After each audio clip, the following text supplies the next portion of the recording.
So this is a doctor. And this is me, a medical student, where in medical school my only goal is to survive. Now, 1 month ago I made a video saying that I deleted all of the footage and I cannot get it back. Which brings us to this video, old footage recorded about 13 months ago in November of 2024 for our third block of medical school. This will be my final vlog, and as a result, I'm also going to compile random clips from other blocks that never made it in previous videos, just for the end. Now, without further ado, welcome to Cancer, Hormones, and Blood, where for 6 weeks, we learn about cancer, hormones, and blood. Who wrote this script, bro? Anyways, for this block, we have 5 exams and are going to answer the question, does the Feynman Technique actually work in medical school? Now, I know what you're wondering. What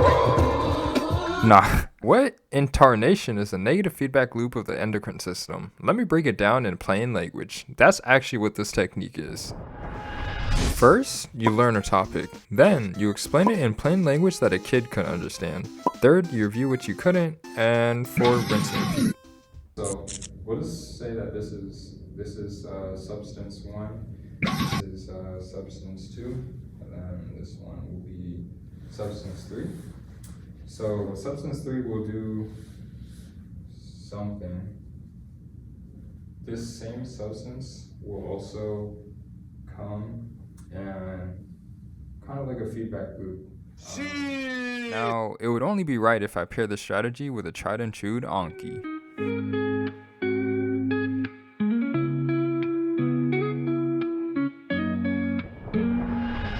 The technique helped like a little bit, but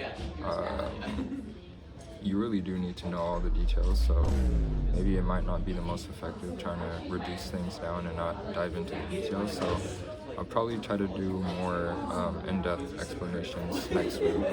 But we do have Veterans Day coming up, so we have like a little 3-day weekend. Decent start to the new block. Given that this was only the first exam, I had to see how this strategy compared to the next one. Play the meme of the week.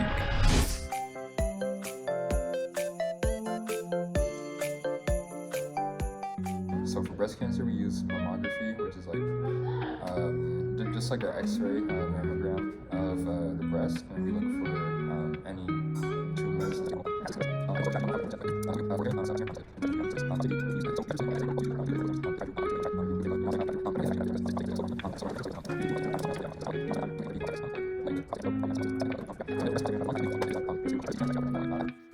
Alright, it is currently like 12:24. We have our exam at like 9 a.m. I've never been this unsure about what's gonna be on the test until like this week. We were talking about cancer, but like I don't know how much of what we talked about is relevant. Some of it's like debatable stuff. I don't know if this is the strategy and I'm not using it well, or it might be that, but yeah, I'm still up, and we have like, yeah, the exam's at 9, so it's bad.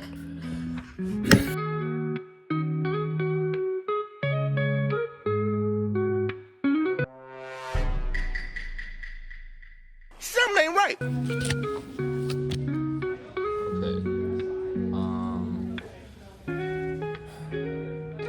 Wow, that was a long exam. There's like 38 multiple choice, and then there was a short answer question in the exam that made it even longer. But we got through it. There was a lot of like we had to diagnose before we could even answer the question, which is like, of course we're supposed to, but that was like crazy.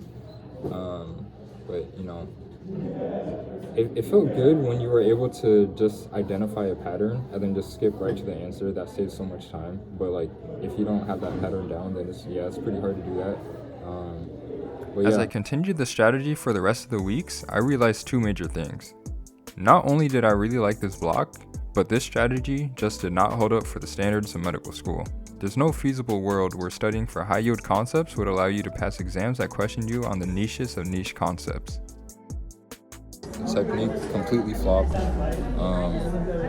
and I went back to using Anki, so shout out all the Anki users. This is finals week, which is always crazy because we had an exam yesterday, and then we're gonna have our final on Friday, so we literally have like, realistically we only have like 1 day to study. After all, medicine demands strong attention to detail, and trying to apply general concepts to future patients could easily result in a mistake. For example, you have hypoparathyroidism? No, you have pseudo-hypoparathyroidism, which is when your body doesn't react to PTH. No, just kidding. You have pseudo-hypoparathyroidism, which is when your body responds to PTH, but you still have hypoparathyroidism. Yeah, that's a very nice way to simplify things on an exam. I'm lying. Don't do that. You should know about the GNAS gene. It went really good. Okay. Okay. Hey, yeah, y'all can stop. So we're done with finals, everything's good. I surprised myself with how I did on that. I didn't think I studied effectively, but I was able to just like really pull things out of my memory, and I felt good. Feynman Technique, absolutely abomination. If you do it, I wouldn't do it as your main study strategy.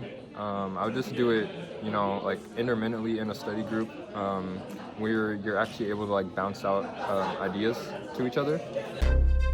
Yeah, no, I was just kidding. So those are my opinions on the Feynman technique. The rest of this video is super unrelated, just clips that didn't make it into previous videos for reasons I couldn't edit in time, or they just went sideways at some point.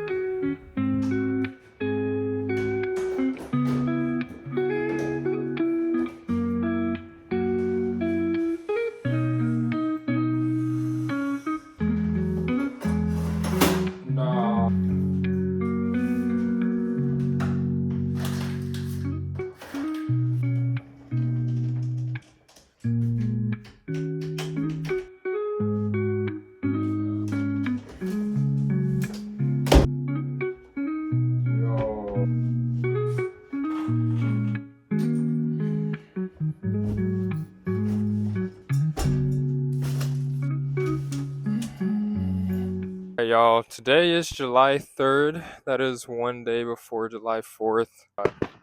We are running a little bit late. They just started. I'm gonna catch y'all down there.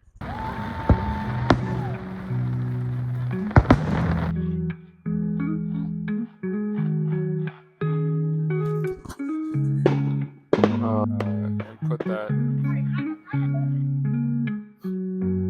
What the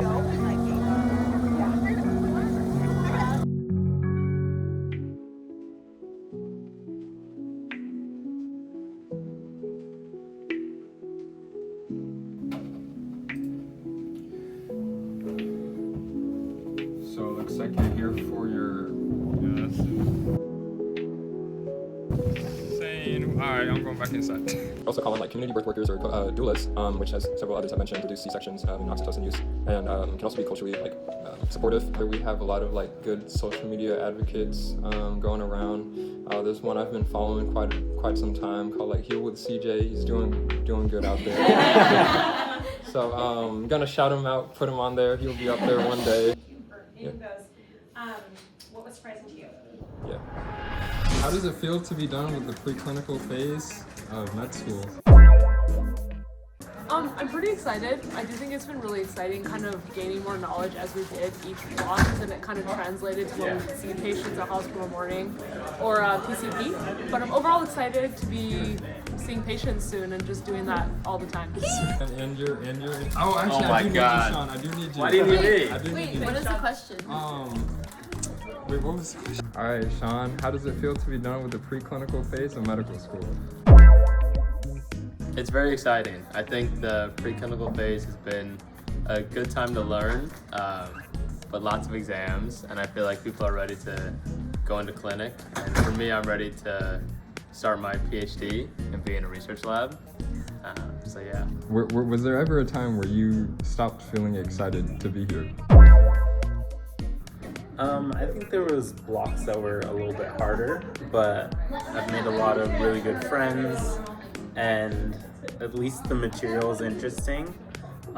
So that's something that I can attest to. Definitely not always excited, but am excited to be done with the preclinical phase soon. There we go. I'm hoping this is gonna be a chill way to end off anatomy lab and pen test. I'll catch y'all on the flip side. I think I studied for the wrong test. See, it's people that study like this that just like make school not fun. This, nah, bro. Like what?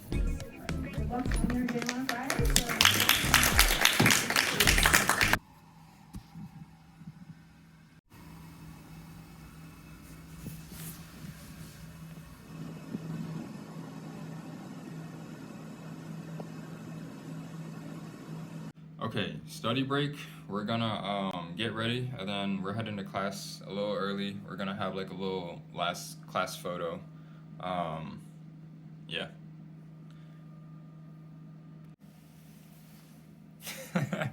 Y'all see or hold on. Actually, I have a better way of showing the face. I deleted all of the footage, and I cannot get it back. And I need to be in a sweater because we're doing sweater day. Donors, and we read a beautiful short.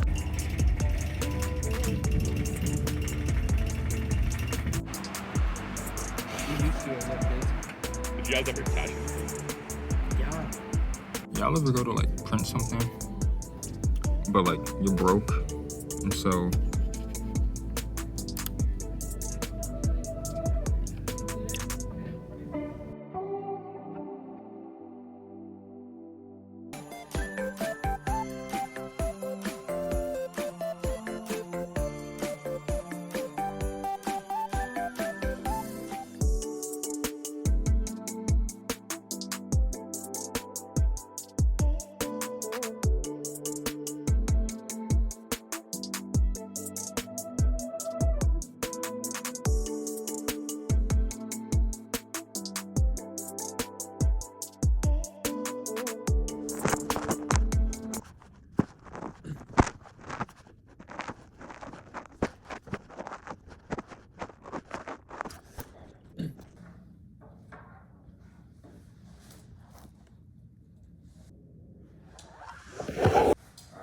So we're going to use this mnemonic to learn about the hormones that are released by the anterior pituitary gland, and I can solve it here.